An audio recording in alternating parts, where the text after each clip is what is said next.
pagi siswa-siswi kelas 8 di SMP Dr. Wahidin Sudirohusodo. Bagaimana kabar kalian hari ini? Ibu harap kalian semuanya dalam keadaan sehat. Seperti biasa, hari ini kita akan kembali belajar mata pelajaran PKN untuk pertemuan yang ke-9.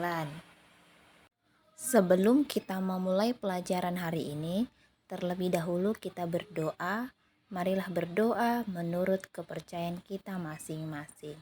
Berdoa dimulai. Berdoa selesai. Baik, adapun materi kita sebelumnya adalah membahas mengenai sifat dan fungsi dari Undang-Undang Dasar Negara Republik Indonesia tahun 1945.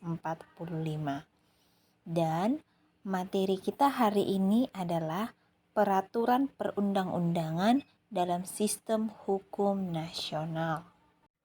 Dan tujuan pembelajaran kita hari ini adalah yaitu siswa-siswi mampu memahami bagaimana peraturan perundang-undangan dalam sistem hukum nasional. Kegiatan literasi kita hari ini adalah coba kamu baca buku PKN kamu halaman 40 sampai 41. Ibu berikan waktu selama 5 menit.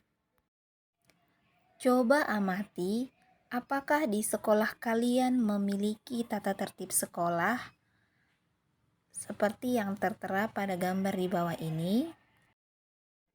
Nah, kehidupan di dalam sekolah kalian dapat diibaratkan sama dengan kehidupan suatu negara, di mana keduanya memiliki peraturan.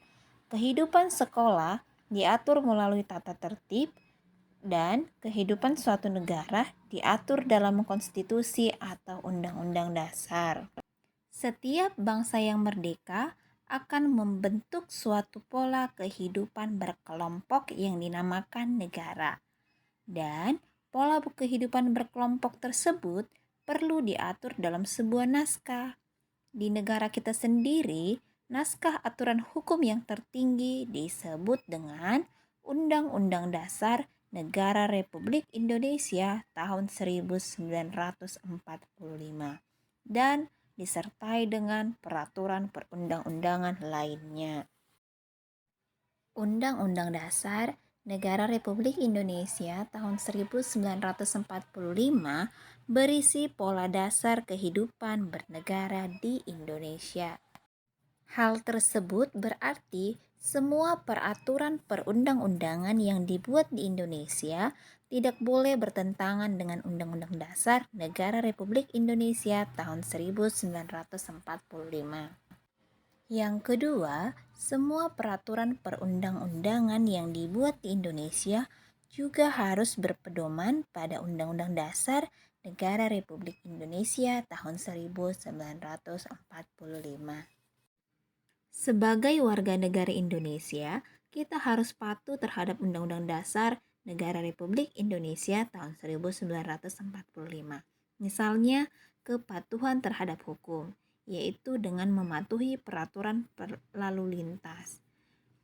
Dengan kepatuhan terhadap hukum akan mengarahkan kita pada kehidupan yang tertib dan teratur, sehingga ketertiban tersebut akan mempermudah kita dalam mencapai masyarakat yang sejahtera.